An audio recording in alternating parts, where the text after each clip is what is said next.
dire que je crois qu'il ne faut pas être dans le marketing de l'offre, il faut être dans le marketing de la demande. Il faut avoir aujourd'hui, si on veut être effectivement dans une logique de servicing, claire, rapide, agile, il faut comprendre la demande et y répondre. Donc moi je dis responsive, ça veut dire que le client, responsive client, c'est un couple, c'est son agence. Voilà. Et c'est lui-même.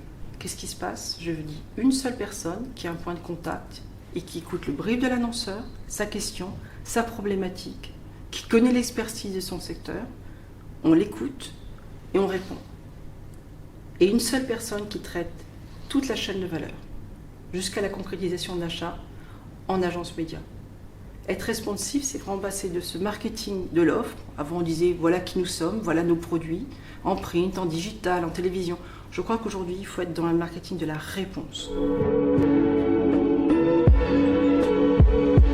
Je vais répondre le print et je vais le répondre avec le sourire et je vais le prendre avec le sérieux. Je parie sur le print pour cette fixation de l'audience native. Ces communautés, elles sont fixées. Quand je vois qu'une grande marque digitale fait un magazine, quand je vois que Google ouvre un flagship, on a besoin de cette relation. On a besoin de la cultiver, on a besoin tout d'un coup qu'il y ait une trace et de la fixer. Cette relation de confiance, j'y crois. Et je pense que chez Monory, on fait du stretching de marque, on fait du rapide, et puis on fait aussi du slow, on fait de l'édition. Je pense que c'est vraiment cette variété.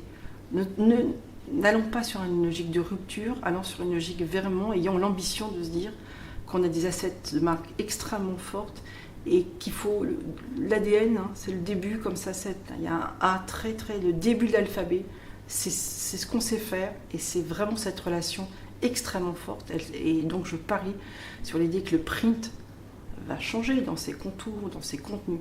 Mais cette relation, il faut la cultiver et je fais le pari que c'est ça la grande innovation parce que beaucoup de personnalisation, on veut tous être considérés.